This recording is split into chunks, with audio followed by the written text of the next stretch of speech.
Welcome to Smalltalk. This is the Smallville retrospective podcast. I'm one-third of your co-host. My name is Ryan Cam. We survived the dreck of last week, and things are getting a little better, but well, better is a relative term. But I got to introduce my co-host first up from 3D Movie Cinema. It's Jacob Collins, who has left his button behind, his Rorschach button behind this week. Yeah, I left it behind, but you know what? I am excited to talk about these three episodes. So, Right, and from his channel, it's Matt Wyatt. Matt, how you doing? I'm doing good. Excited as well to get into these three episodes. Yeah, I don't know what to think of these three, to be perfectly honest. well, they're shit. Is first off, that's what they are. They're shit. They're not bad. They're not all that One bad. of them is okay. The rest of them are shit. Boy, is he strict. Michael Rosenbaum carrying these three episodes Atlas style with the world on his back are very close to the season 5 finale. We've still got a ways to go yet. Let's start things off with season 5 episode 16 called Hypnotic. No, I'm not talking about the crappy Ben Affleck movie.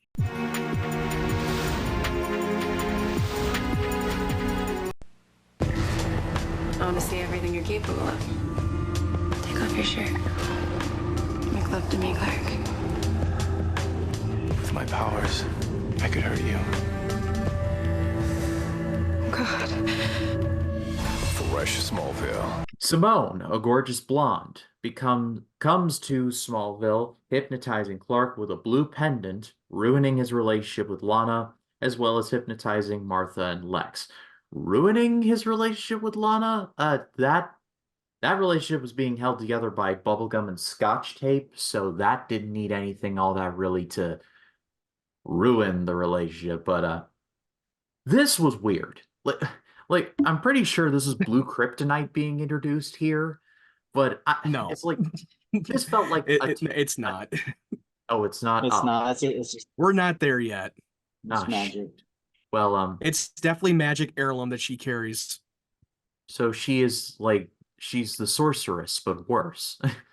Because you got to remember that it's magic that it can affect Kryptonians. But this is an episode of like two halves. You got Lex and looking for Milton Fine. And by the way, Fine is back. He's back from the dead. Or well, How did you feel about the opening when Fine came back in the flesh? I was happy to see it because when He took out those two CDC people from Virus and fucking murdering them and burning that place to the ground. That was great. I love that part so much. Like seeing James Marsters back, I'm like, you were sorely missed, my friend. Good to see you. And also when he's having a heat vision, was he getting horny when he was having heat vision? The way he was performing like that? He's supposed to be a Kryptonian AI and he's performing heat vision. Does he feel horny every time he uses it? Maybe he gets regular maintenance. Who knows? But It's a boner during I mean, dial-up. what triggers it? That's what I'm curious about. When he gets dial-up internet, that's when he gets a boner. Maybe. When he gets an internet pop-up special.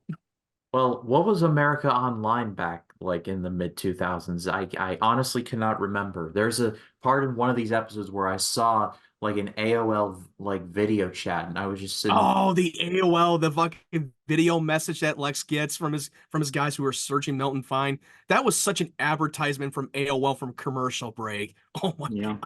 I remember fucking AOL back in that day. You got mail. Like I remember that noise, but I remember literally nothing else about it. It was like that was like before my time, weirdly enough. Oh my God, I remember those days. It's insane. Jesus Christ. But then Dell, a fucking product placement, Dell. Oh yeah, that's true, yes. But on the other side of the coin, we get more Klana bullshit. Yeah. And there was much rejoicing. Oh my God. That's what I fucking hate about this episode. Another Kwana bullshit relationship drama that I didn't need. I love the Lex, him searching for Milton Fine and him like teaming up with them. That was the best part about it. Him just now forming his BS story that he is part of this whole government or organization op from extraterrestrial threat to gain Lex's trust. I love that part of the episode, but the fucking hypnosis thing, hypnotizing Clark and trying to derail a relationship that Lex is responsible for, that was stupid. That was a ridiculous plot I've ever seen. I Like, thought it come was. on, dude, really? I thought like I actually enjoyed that more than the Flatliners ripoff We'll or the we'll get Carrie to ripoff. We'll burn that bridge when we get there. but but I just yeah, the Klana is done. Me in the future clip Me in the future play a clip of Celebration by Kool and the Gang to celebrate the death of this 5.5 year relationship that is more off and on than a light switch. But I That was interesting that they played the All American Rejects dirty little secret in the beginning while Clark was I making out with that blonde chick. I loved that. That hit me right in the nostalgia part of my brain. That That's was my so favorite on the song. nose and from that scene. Lois just comes up to him like, "What the hell is going on?" One Oh of yeah, my this is Simone, my girlfriend. What? it's one of my How does that favorite make any songs ever. sense?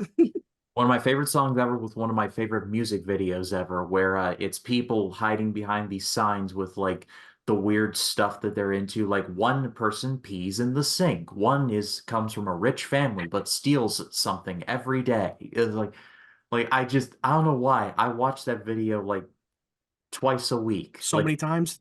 yeah, so many times. It's Oh God, I remember that video came on Fuse on the Fuse channel. It came on a lot of these punk rock music in the mid 2000s, and I did go see the All American Rejects in concert, so that was a fun little bit of nostalgia. All American Rejects. You need to come back to Florida so that I can go. You can But do it. importantly, we should acknowledge that it's not the actress's fault that the writing was lame. Nicole Yeah. Hills, because she did her best, but very clearly she was just meant as a proxy to finally send the Klana into its final resting place. But Lex also like blackmailing her into seeing if there's anything special about Clark. Now he was being under hypnosis, and interesting that she did not give him up. That I'll give her respect for that. But she was kind of, even though she was a kind of a sadistic and a psychopath killer that killed her own father to take the heirloom. But at the same time, she was kind of the victim in this from Lex, blackmailing her into like sending her to prison if she doesn't cooperate. Yeah, and it's heavily implied that like the blackmail is like she killed her dad. Like it's never fully explained that I can remember, but it's like some vague like I think it's because that she used that heirloom as her advantage to rob the store, and she got caught. He didn't want that to happen, and then he tried to interfere and try to take that thing from her and killed her dad in the process. why didn't she try to hypnotize Lex through the video screen? That's what I want to I know. don't think you can. I don't know if you can do that through video screen. Maybe in person you could. It just seems like maybe she could give it an attempt and Lex be like, "Huh, I didn't know magic can travel through AOL," or something like Through a that. video chat through Zoom before Zoom was actually a thing. But I don't know. I mean, maybe the web chat was definitely a thing in the mid 2000s. I don't remember it very well, but the quality it would not look that good. See, I remember Skype. Like you had to pay like Skype Oh yeah. credits in order to like this Zoom stuff. Like people are The so Skype thing was just lagging at times when you were doing Skype for the first time when it was a thing back then. yeah, you had to hear that jingle, the do do do do Oh God, every time I remember it, I know it instantly that's Skype. wow and that whole noise. But yeah, like I said, it's just like it's finally over. It took 5.5 seasons, but it's finally over. I'm just in like This is literally like the second, well, this is technically the third time they've broken up. Technically, when he was second under time this hypnosis, season. he breaks up with her while he was under hypnosis. Then he breaks up with her for real. I was like, make up your mind, dude. What's going on? I once again point to the one joke from the Robin Williams special. Will you blow me? Maybe. Well, in this context, no. Well, it's just a How hard. funny it was when Lois tries to stop Clark and try to take him down, and he was like, "You're adorable." The It's like this. finger, the We finger, did this. Just one finger, like, doop, one the tap. finger, She's the finger knocked down poke of cold. doom, like Hollywood Hulk Hogan style, will never not be funny to me. Like when Clark It does it. was so funny that he was giving his smart ass remarks to Lois, like, "Hey, we're going away and run away from your 2 hour commentary along the way." I was like, "Damn!" He just even under hypnosis, he was I, still fired back at her. My favorite part of it was when Martha Kent, whenever like she had a shotgun to Lois's face, She had the and 12 gauge on her. and then Chloe knocks her out with with like one of those A rolling pin. roller, Yeah, the rolling pin just bam, and then knocked she her goes, out. "I'm so sorry, Mrs. Kent." And Lois like, she said repainted my brains with her wall. I was Holy like, crap! I not just knocked out Martha Kent. repainted. I was like, that made me. I died laughing when she said that. I'm not gonna lie, that was pretty funny. And then on top of that, like I love also whenever like she shows up and says like Clark, she said, "I want you to kill Lex Luthor," and he goes, "He's a dead man." And Damn, that was so good. Just when you never thought he would say that in a cold-blooded sociopath way. I was like, I like that. Also, I liked whenever they went to Fine, and like Lex Luthor, like I know what you are, and then Fine has a thing like around his like Oh behind yeah, the his back, spike on his and he's finger. ready to Yeah. kill Lex Luthor. But then when he says government agency, he's like, yeah, like, right, sure. That was such a great suspense right there in that scene. Like, oh my God, he's onto him and he's ready to just kill him at an instant. Yeah. Which I think that works route really well because Fine's like, he's like, oh, he thought, oh, fine, oh, you finally are on the same level as me, but nope, you're still 3 steps behind. So he's like, all right, I'll let him fall. I'll let him try to build himself He's like, up. huh. The way he just says, like, huh. That's like he was so relieved that he's still 3 steps ahead of Lex. Yeah, because which I thought that was really cool. The opening, whenever he rips the gun guy's helmet off, and then he just like kills the other one, and then he just burns the whole place with the one guy still alive. Just burns it all Yeah, down. because that virus, without giving away too much, it plays a bigger part of it. There's a reason. Does it? I mean, it really doesn't. But like, I mean, well, wait, you gotta wait and see when you yes get and no. Yes and no. I will say the virus. I will say the showrunners like to dabble their hands and say, "Look at us over here," and then give you something else over here, and you will see what I'm talking about once you get to the finale. You're like, "Oh, okay, that was the This was, hey, look at us over here," when really this was over here the whole time. You give us one thing and you give us the other. Just like with the meteor shower in season 4, that they were thinking, oh, Jason, Teague, and Lana being the witch. That was all building towards the finale when really the meteor shower was the real finale. This was just like more of a little dabble of your hand trick, and right. I really like that. I also thought like there are some things I did have issues with in this episode. Like also, how would Lex know Fine was creeping around his warehouse when no camera or person saw him? Because every time the cameras, it would always go blur. And then also, if he saw Fine would know anybody saw him, he would kill them immediately. So that angle of that shot of the ship? How the hell did they get to spot that? Did they have a drone shot of surveillance drone or something? Because there's no way in hell that would work in the mid 2000s in that great resolution. Really? Yeah, there was no Cotton 4K back in 2006. There wasn't even a K. So like, what are we even playing at here? The ship is literally right there, and no one in like Honduras tried to steal it or try to break something off of it. Like, was he just killing everybody? Like, that would have been more interesting if those newspaper. There's a man, people are disappearing in Honduras. That would make a lot more sense. I think he just kills anyone who tries to come across the ship. No witnesses, because I don't think he wants any witnesses. And also, he doesn't want any witnesses because he doesn't want Lex keep poking around and asking questions and have a translator to see what they've seen, especially the kid who saw the ship, who carved it. Well, I don't think he would kill a child. I don't know if he would kill a child. Because he says no life, because he only has one purpose. And he says he's a computer, and he says no, all these people's lives are meaningless to him. He's like, he doesn't care about, he can't be reasoned, bribed, or bought. His whole sole purpose is one purpose only. And so he's meant to serve. And so also the kid carved it out of the ship that looks exactly like that. So how did he know what it looked like? Maybe the kid was carving it, was like, hey. And then that was the one question, like, how did he know what the ship looked like if he's never seen it? Right. Also, the scene with Lana and not Lana, but Simone, Lana, and I was gonna say Lana and Simone getting it on, but no, it was Clark and Simone. that would be an interesting twist. That would have been a great under hypnosis, and they both get it on. That would have been a great episode. That would be perfect. But no, Clark and Simone getting it on and playing that music, and I'm just like in the loft when Lana's about to walk in. I'm like, this feels like an episode of ER. It doesn't feel like it feels like I'm watching a daytime soap opera. It felt like a cheap soap opera that people would put on Days of Our Lives episode. Yeah, I just Not felt like an early 2000s song choice for like a teen. It definitely felt like you were watching an episode of Days of Our Lives. But yeah, and I do also like whenever like Clark throws Lex across the room, Lex is trying to explain to him. And then of course I like how Fine at the end, morphs into like multiple Fines, and then he tells them that we need to further our plans, and then they'll go. We need more samples. Yeah. That's So what now, he's telling his duplicates of himself. so now there's multiple Fines. Yeah, I was shocked when I watched that episode when it came on TV. I was like, what the fuck? He can actually duplicate himself now? That explains why there's more. That explains how he was able to come back. I told Ryan he's like Ultron from Age of Ultron. Every time he's destroyed, he can rebuild himself because he's a computer. That's true. You were pretty spot on that part. Like if you kill one Fine, there's like 1,000 more. It's the Like, it's like it's a Hydra. Cut off one head, two more take its place. Yeah.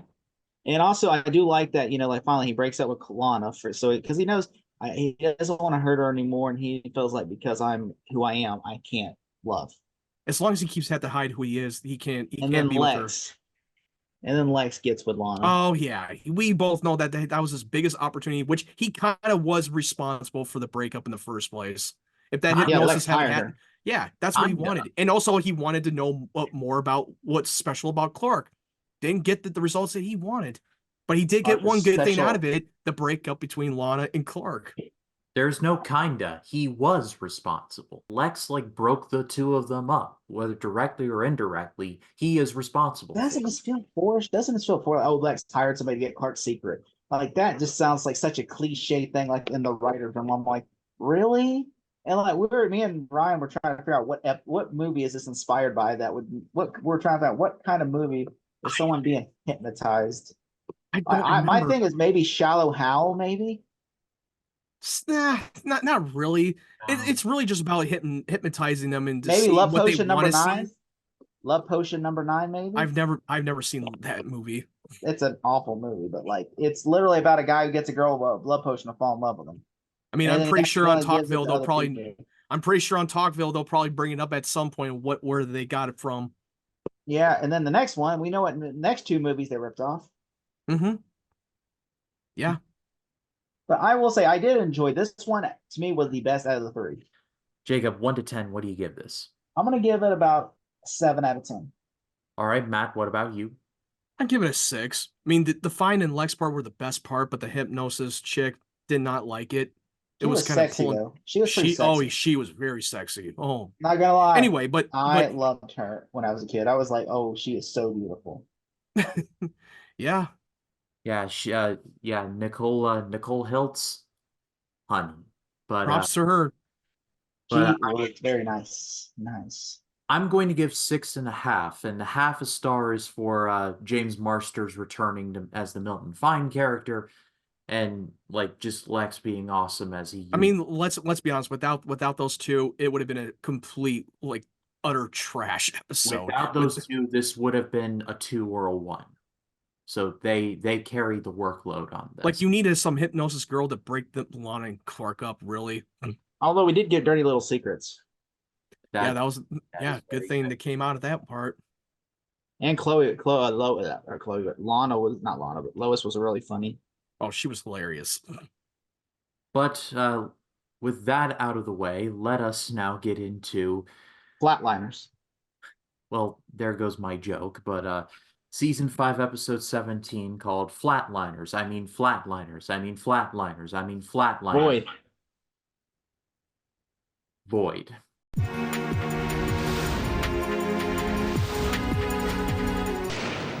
Flatliners. How far would you go to speak to the dead? Oh, Dad. You're acting like a junkie trying to find an next fix. It's not what you think. Why would Lana do something so dangerous? Clark, please help me. Fresh Smallville, followed by Supernatural on the WB Thursday. Should have just been called Flatline. That would have just been made it funnier. Called Flatline. Or Flat, or Line. But we'll talk. Regardless. Distraught over her breakup with Clark, Lana goes to a rogue medical student who experiments with a dangerous kryptonite-based serum that allows people to flatline but see their dead loved ones. Lana attempts to see her dead parents using the serum. Meanwhile, Clark travels to Honduras, like runs to Honduras, more like, which to is crazy. There's no land. He had to literally run across the sea, which is even crazier. Which he was able to do because he saw what Bart Allen did before he took off across the water. Hell, I'm going to do the same. he walked or ran on water, for lack of a better word. Him and Jesus. Seeing that Fine has already moved on, Clark returns to Smallville to help Lana.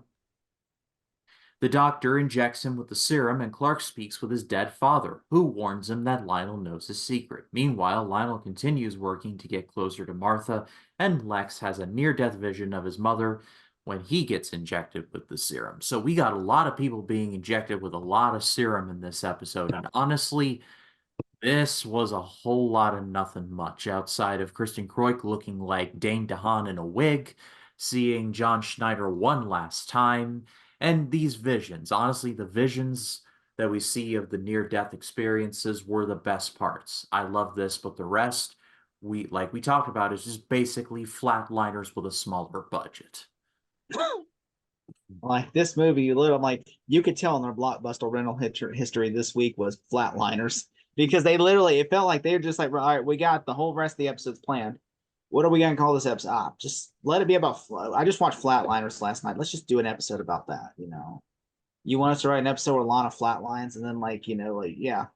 I'm like, wouldn't it be easier if she was just like on speed or something like kryptonite? Wouldn't it be easier if they had kryptonite and she was injecting herself? And then of course she was just like for getting high. What like her flatlining, I just thought that was like that's so like Well, that yeah, but after her biggest breakup that ripped her fucking life apart, she was all alone. She wanted it to have makes a no near sense death. either. Well, no, it does make sense because she wanted to have a near death experience to visit her parents from the other side. I mean, She couldn't go to the graveyard and talk to the tombstone again. the graveyard's not going to be enough. Come on, dude. You're talking to a fucking tombstone. Get You're her not a talking to them Ouija board. in person.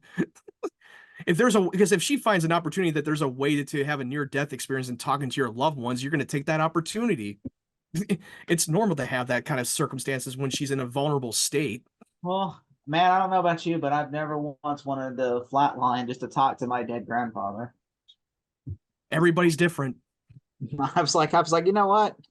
I want to, also the fact is they're dying because just like in the movie Flatliners, Yeah, that's true. Your body dies a little bit every time you die. Did you notice that the actress in this episode, or her friend who was part of this whole like near death experience, that was the same actress from season 4. You remember her when they were all taken as prisoners in that old school that guy fucking created in that last 2 episodes? She dies in this episode. Flatlines. She did. She died in this episode.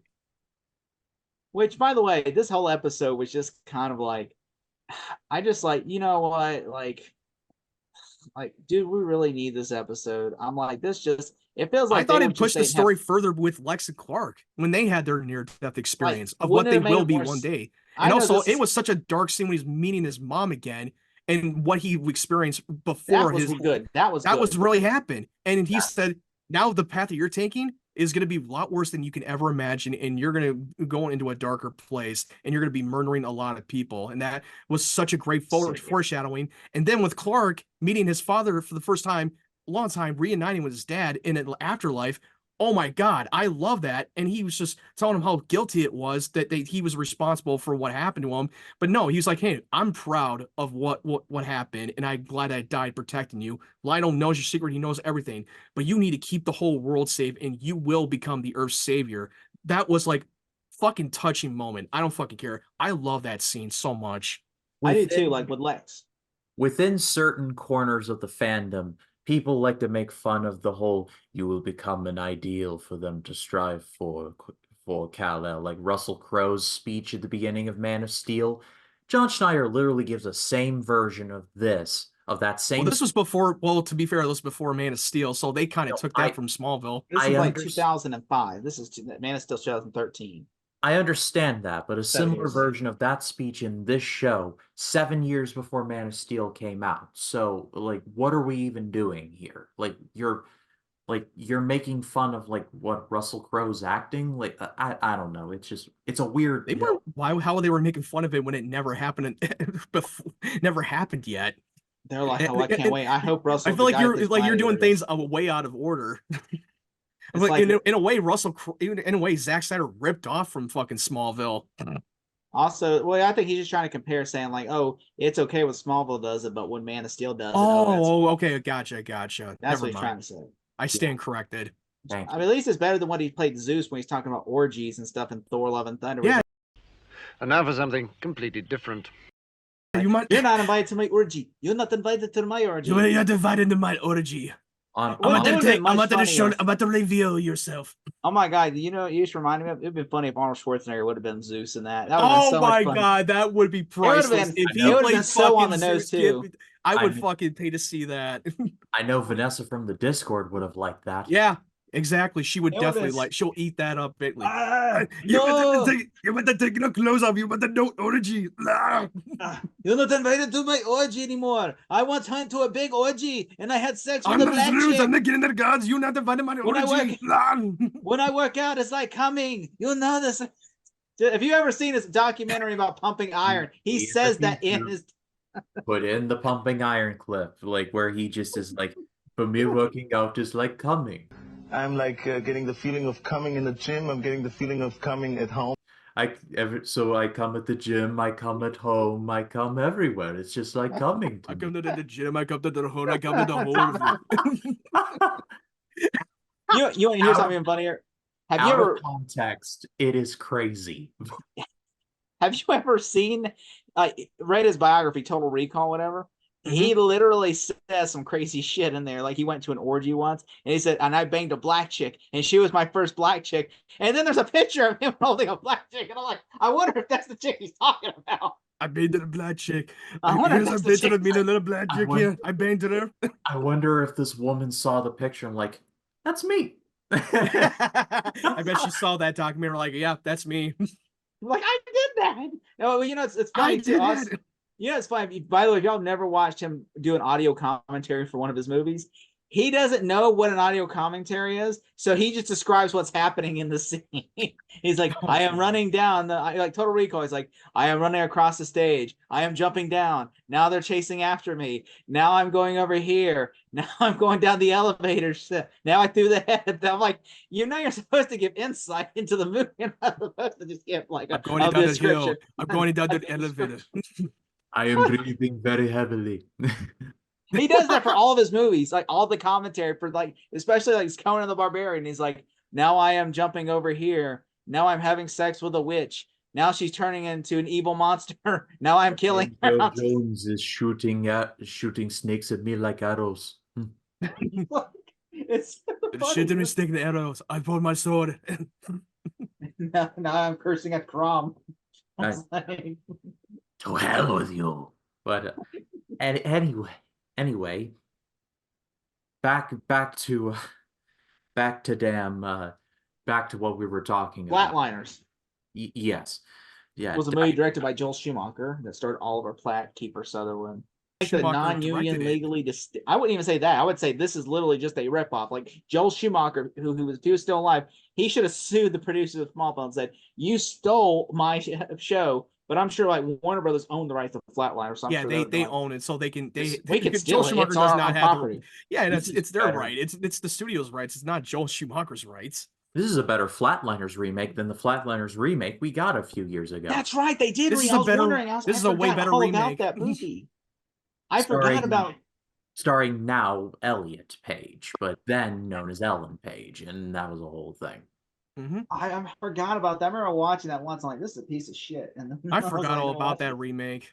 I watched it once and thought that was the worst movie I've ever seen. I saw that trailer, and I saw that trailer. I'm like, I'm gonna head out. Yeah, I'm no. ahead.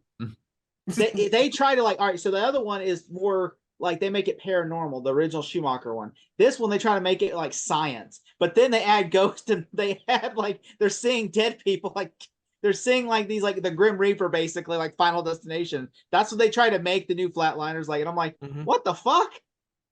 Like, are they just trying to make they're trying to make it like, okay, Yeah, this so is all sorry, I don't mean to cut you off, but so Kiefer Sutherland was in Joel Schumacher's movie Flatliners when he was actually worked with Joel Schumacher in The Lost Boys, which and he was also on Phone Booth. Yep. Yeah. Oh yeah, right. That's true. And apparently he was in the Flatliners remake. I forgot all about that too. Well, I didn't think watch you it, so all- I'm trying to save myself some pain. I think you all can ascertain how entertaining this Void episode is if we're talking about. If you're going to compare to the Flatliners. remake into this, I would rather watch. It's a better remake than the one that we got a few years ago. And Superman is at least in this one, okay, and Lex Luthor. So that right there gave it much more motivation than us just being like, okay, what are we doing here? Yeah, without those two, the episode would have fell apart completely. It would I have mean, this is derailed. I would say The Fog with Tom Welling is much better than this episode. No, the fog was just fucking boring. I like The Well, Fog. it was I a don't know- complete. It was a movie. It was nothing. It was just a Give me flat 10 out of the dull worst movie. episodes of Smallville. I will watch that, The Fog, over 10 of the worst episodes of Smallville.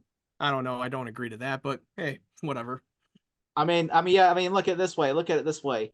At least you got like Tom Welling trying to save the day, and there's a shower scene with. But he was a what's her- one-note character. He was such a one-note character. You could tell that he didn't. He was so fucking tired when Well, he was. you know, filming he that said movie. on Even the producers, hospital. when in behind the scenes of the fog, he was shooting between season 5 in this movie, and he came on set. He was so fucking worn out. It was like, you know, ugh, you know, every time he said comes that on right set.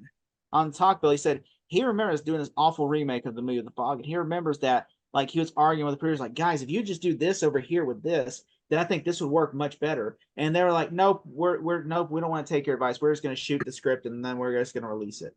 And I'm like, really? I'm just saying, like, you know, Exactly. this movie's a PG-13 movie, Yeah, and we're trying to. Yeah, even Tom Welling will shit talk that movie. He said, like, Cheaper by the Dozen 2 was better than the Fog remake. I would rather watch Cheaper by the Dozen 2 than watch. To be The fair, I Fog. would too. Cheaper by the Dozen 2 was awesome. It was hilarious. It's so stupid, but it's so fun. Honestly, both of those Cheaper by the Dozen movies are fun. Like, I get it. Yeah, they're my not- guilty pleasure. They're my they're guilty not, like, pleasure. They're not cinema, but I have a soft spot for them. Like, it's They're Steve. much better than that awful remake they did on Disney Plus. Oh, I God. did not. I avoided watching the remake. Well, apparently Disney nobody watched it because Disney took it off their service. Yeah, the only way you can get access is on VOD. That most of the Disney Plus that got taken off from that service, now it's on VOD, and you have to purchase like $20 or $15 to watch the movie. Or other places. Other means. Other means. Kazay Vizave, brother. But Bob Iger's OnlyFans. let's close things out and move on to the last episode. But Jacob, 1 to 10, what do you have? Before we go back, because I do want to say one thing. Okay, I want to say one thing. Okay, Okay. there's some positives. Like I do like that Lana. He tells Lana that my mom's she's very proud of me and everything. And I thought that was really cool. I like that aspect of it too. And I also like Lex has terrible security, first off, because Lana just runs in there and breaks in there. And honestly, she's like, because like she literally robs his ass. And I'm like, he's the last person he should be able to rob.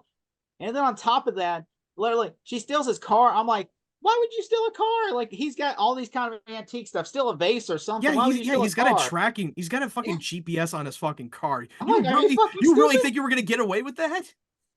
I do like that you know that one goth I girl. did. You know, what I did not like. I did not like how that fucking guy died like that. The way he gets That was his a dumb like, glass, death. and he just suddenly just falls on, and She just gets like. I was like, that was such a poor editing technique of how he died in this scene. It was like that It made reminded no me of sense. the boxing scene in Scary Movie 4 when everybody's falling down, breaking their neck and dying. Yeah, And it's that's just like the one. Sydney's just slowly falling and everybody's just falling and they break their neck like Simon Like- Rex falls over a chair and breaks his neck, which is logical. But then you have like the referee falls over the wrestling ring, cracks his neck and dies. Yeah, because that was like $1 million baby skit in Scary Movie 4. I rewatched Scary because I didn't have no Wi-Fi, so I was just watching Scary. I watched Scary 1, Scary Movie 2, Scary Movie 3, Scary Movie 4, Scary Movie 5. 1 through And 3 are the ones that we watch, not the rest of them. Ugh.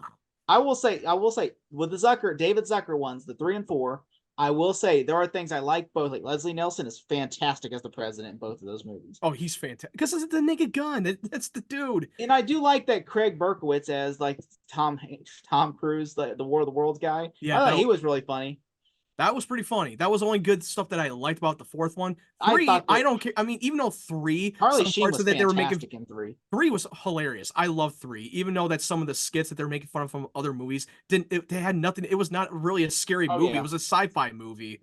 And Like, even to me- 8 Mile, even 8 Mile was fucking hilarious, even though this genre was completely misplaced. But it was fucking hilarious. I loved it. My favorite skit in Scary Movie my Scary Movie 3 is whenever what was it I'm trying to think. There was it's with Kevin Hart and Anthony Anderson. I think it's so funny whenever he's literally talking to his brother and everything, and he goes, "I have a dream. What is your dream? To have a dream." And he said, I got a dream. What is your dream? To have a dream. You just hate me because I'm black. Yeah, that was Charlie Sheen and his brother. What the fuck? Yeah, that was. I love Charlie Sheen in that movie. Like, especially anything with Anthony Anderson, especially whenever he's like Eminem and 8 Mile, he throws up and this guy's in there, and he goes, "Sorry, my bad, mother." And then I love his reaction when he got puked on. It was like, I completely died laughing in the theater. I couldn't breathe. That was so fucking hilarious. Also, the Jeremy Piven, whenever he's the anchor, and then all of a sudden he's just reading everything on the typewriter. Yeah, the guy from Entourage. I'm just like, that made me die laughing. That was so dying. He don't read anything from the Charlie teleprompter. Sheen. Charlie Sheen is also great in it because he was coming off from 2.5 Men. Face. He was coming he's from so straight faced in this movie. He doesn't have any comedy at all. It's just like literally he's a serious man in this parody world, while everybody else is like an idiot. Because he was in Hot Shots. He was in Hot Shots 1 and 2. He can definitely keep a straight face without laughing. Even in Scary Movie 4, he literally has like a small role, but he had a small role. It was like, that was so stupid. I was like, what the hell? Coming soon to this YouTube channel, the limited series talking about all the scary movies. Scary Talk. Scary Talk. There we go. That should be another one we cover. I was gonna say, I'm not gonna lie, I would do that in a heartbeat because I absolutely, bro. There's an alternate cut of Scary Movie 3. Like, there was an alternate cut that had to do with more of the Matrix stuff, but they cut it out, and it's on the DVD and Blu-ray. Yeah, you can watch it on the special. There's even like a scene where George is supposed to become the Incredible Hulk because the Hulk was out. Oh, I saw that part. Yeah. I do think the aliens are funny. And when the president tries to be the Incredible Hulk, except that he just fucking shat himself. Well, I will say it's part 4. Part 4 is so funny though. No, that was not Part 4. That was in the deleted scenes. I know, but remember in part 4 though, when Craig Berkowitz is like, he's like on Oprah Winfrey at the end because you're making fun of Tom Cruise, War of the Worlds. The whole movie's making fun of Tom Cruise. Yeah, that was making the whole movie. And he's like, I love Sidney Campbell, like he's on Oprah. He's like, I love Sidney Campbell. And then he starts trying to fuck his shoe. I love the scene where Tom Cruise's son tries to go in the middle of the battle and tries to kill himself and think it was fun because that was something that they wanted to make fun of from the scene from War of the Worlds. It's like, what the fuck are you doing going in the middle of battle? You're a soldier. But this scene in Scary Movie 4 was fucking hysterical. I mean, seriously, it's like literally, especially when he's talking to Anthony Anderson, and then they're recapping Brokeback Mountain. There's cowboys in a tent. And he's like, "What are you doing?" "I'm just trying to grab some nuts. See? Some peanuts. I'm just trying to grab some peanuts." "What? Some peanuts?" And then they start having gay sex in the tent after he's saying, I would watch the two of them. I would literally watch the two of them together if the whole movie. The whole movie's so funny. He just looks at him. He's like that because Anthony Anderson met him, and then Kevin Hart's never met him. And so Kevin Hart, he's like, and then he just makes the face like what the fuck did I just hear? Like, what the fuck did I just really hear? Did I just hear you two hooked up in a tent where you're going camping? And he goes, Tom, I just want you to know I'm not on a down low, Tom. He's like, why would you tell him that? And that's my first time meeting him. Well, we coming soon to this channel, talking scary or talking movies. We'll workshop the title, but let us rate Flatliners, Jacob, 1 to 10. 4 out of 10, and that 4 is going to Lex and the scene, Clark and Lex scene in the dreams. All right, Matt. What about you? God, I'm so God. It's very hard to do if I want to rate this. I might like this episode a little bit more than the Hypnotic, so I'm probably gonna give it 6.5 out of 10. Without the Lex and the Clark scene that pushes the story further, then this episode would have been like a fucking 2 out of 10. Seems a tad generous, but okay. I'm going to go 5. This was those 5 stars go to the flashbacks alone. Really, like, I love the flashbacks so much. Seeing John Schneider seemingly one last time was very nice for me. But this was just a whole bunch of nothing, really. But let's close things out with season 5, episode 18, called Fragile. Must be Italian.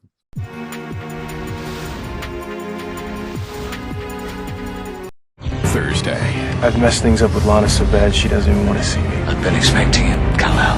To reveal your secret would change your destiny. Friends become enemies. Lex Luthor is a predator. And enemies become something more. Fresh Smallville on the WB Thursday. Clark and Martha take in a little girl, Maddie, after her foster mother is brutally murdered. However, after it is discovered that Maddie has the power to shatter glass because she's Stone Cold Steve Austin, you see.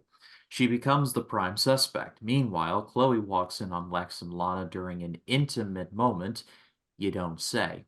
Chloe angrily confronts Lex about taking advantage of Lana, but he, in turn, threatens Chloe to mind her own business. So today I learned this episode was directed by Tom Welling.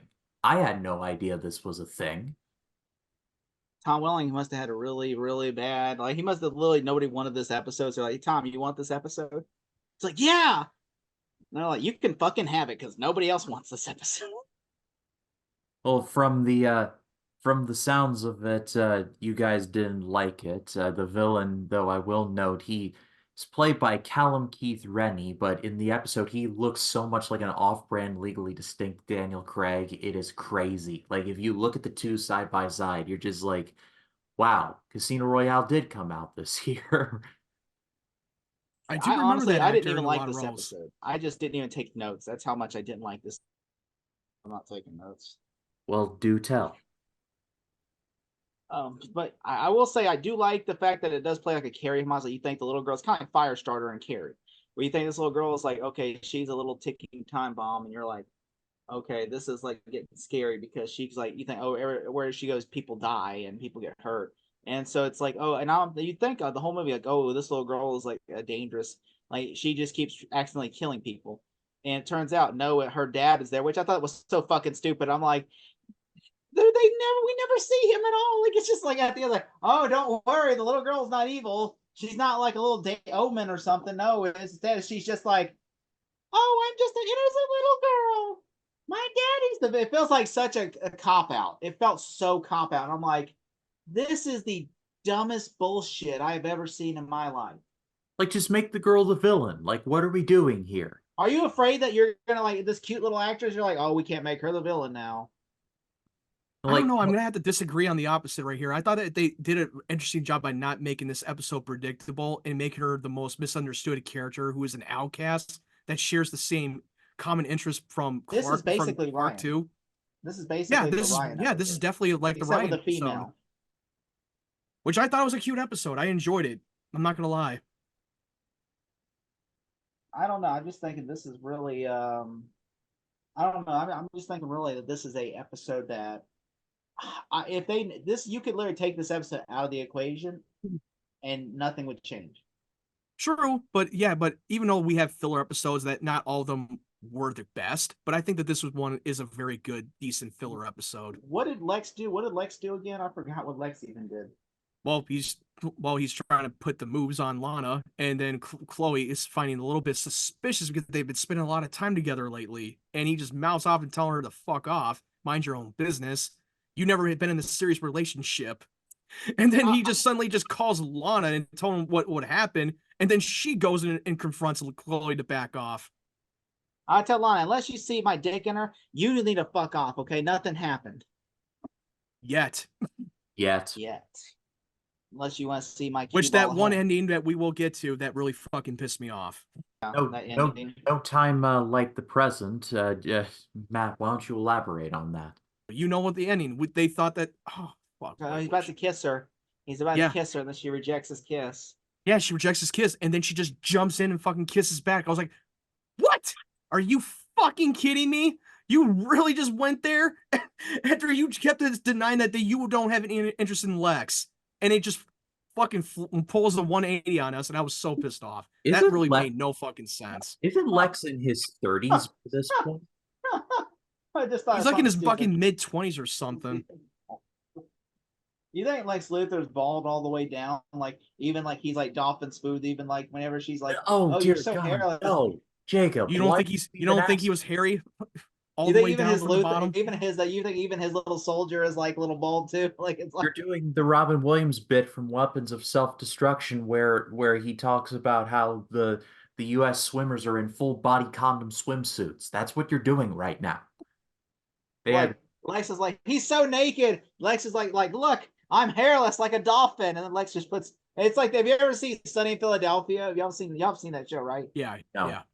There's a scene where like Danny DeVito thinks because there's a virus going, not COVID, but this is like around 2014, and so he shaves like all of his body hair off because he doesn't want to get infected. And he rubs his whole body down naked with like hand sanitizer and says, I am a slug man and I'm going to repopulate the earth with slug people, hairless slug people. And he shaves all his body hair off.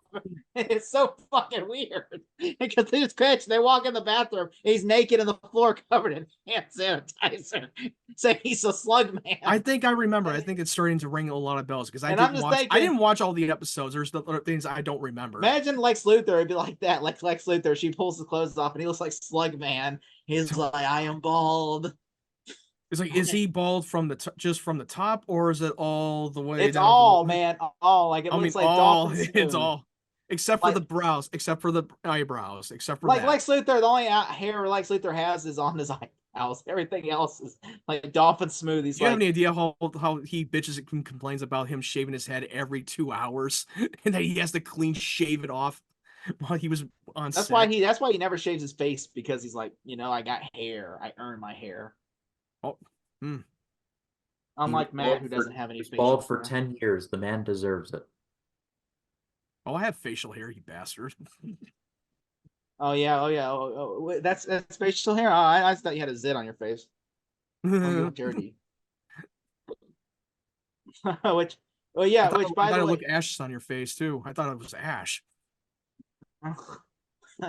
you look. I mean, really, you look like when he looks like he's 25 years old. So he wants to look like he's older. So he tries to grow facial hair out. So instead he looks like one of those little hippies, like Shaggy from Scooby Doo.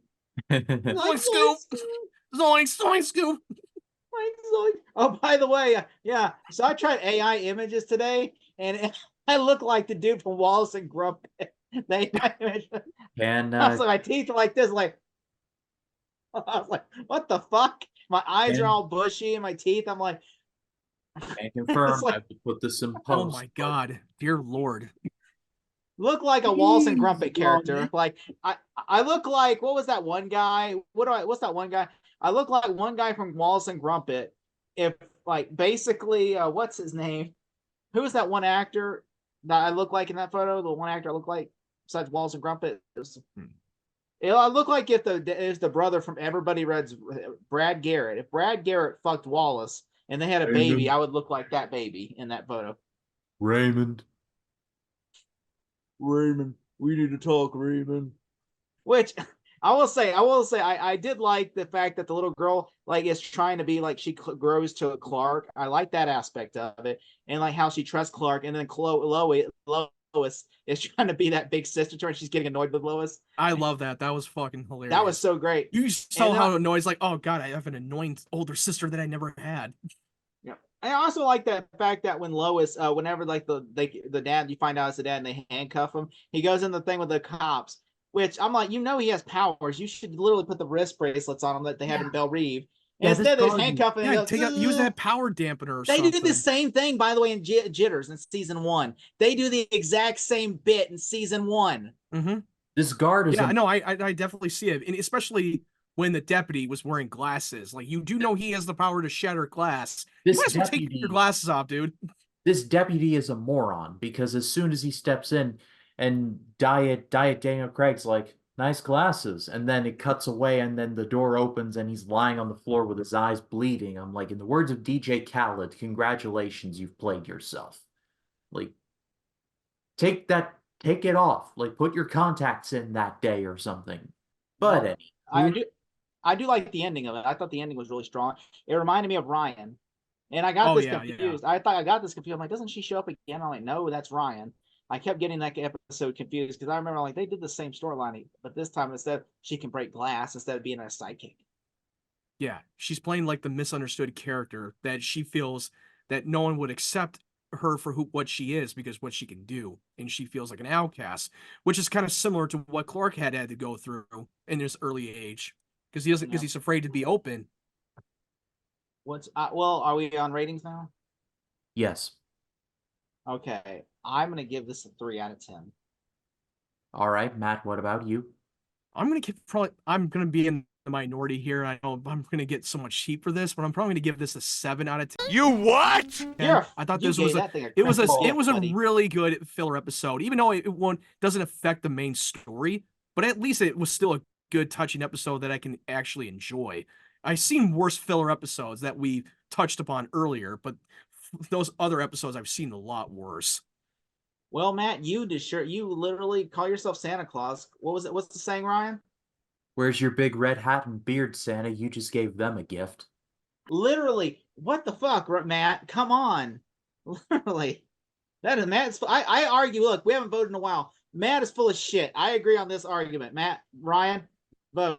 I vote yes. Ryan, what's your vote? He's full of shit? Yeah. So, Matt, what's your vote? I think your vote is that you're just a bunch of fucking haters. Okay, you 2 out of 3. overhate this Matt episode is full so of much. shit.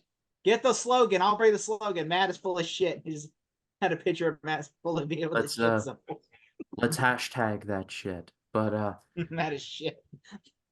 He gave the worst. He probably gave the second worst episode of this episode 3 the best. Well, I'm sure Jason the old millennial, not Jason the old millennial, Aaron White. Well, I'm sure will agree with you and say, "Oh, I like this episode. It is one of the greatest episodes." Aaron It's like Ryan. Aaron likes most things, but that's true. I'm going to go 4. This was a big old chore to sit through. I mean, sorry. I didn't even do notes for how bad it was. Is it just because that when it's a filler episode, you're automatically not gonna like it? I feel Dude, like I like gets. the I prom think filler episodes I like gets the prom episode. Okay, it's like the filler episodes gets a lot of word that they use that they want to automatically hate it because it doesn't affect the main story. I was like, the fact is though, whenever they're just like they're ripping off other shit. Like dude, that's what's the most insulting. Let me be clear. Everything is ripping off other stuff. Yeah. Like nothing's truly original. But that's like not the point. we've seen their potential. They're not like Arrow. Arrow started ripping off Batman Begins, and so we kind of accepted Arrow as that first. Like, okay, they're just ripping off the Nolan films. We accepted that. But versus Smallville, which they're not really ripping off the movies. They're doing their own original storyline, and we like are accepted to. We're used to a steak dinner with them, and when they give us beer and pizza, it's kind of shitty. Yeah, in the words of Steve Martin from Planes, Trades, and Automobiles, have a point. It makes it far more entertaining for the listener. But I pass it off to all of you all. What did you all think of these episodes? Let us know in the comments. We'd love to read what you have. Is Matt wrong? Are we right? Let us know in the comments. I cannot wait for that discussion. But we are Jeremiah Balk. You're with me, okay? Come on, Jeremiah. Comment. Fuck Matt. Say it. We all want you to say it, Jeremiah. But just a program. I would be so fucking. It would be so hilarious if they took my side over you two guys. But just a programming note. Next, because I'm always right. Just a programming note. This episode will be dropping May 21st, and then May 28th will be episodes 19, 20, and 21, which are Mercy, Fade, and Oracle, respectively. And then June the 4th. It will be the season 5 finale called Vessel. And I'll be doing it watch along style. So stay tuned for all of that. I just did the thumbnail today, by the way, for Vessel. Oh, well, thank you very much for that. But Jacob, where can the people find you? They can find me in the right zone of being correct about this episode and not in the wrong zone like Matt is. I got Planet of the Apes coming, and I got Sea of Thieves review coming up. And that's what I do. All right, Matt, what about you? Yeah, I got Kingdom of the Planet of the Apes on my channel right now in the Fall Guy, and I'll be seeing the John Krasinski's the movie If this weekend. I'll put up my review very soon after I've got out of seeing it, and I'm still in the editing process to putting out the review of Challengers, so keep an eye open.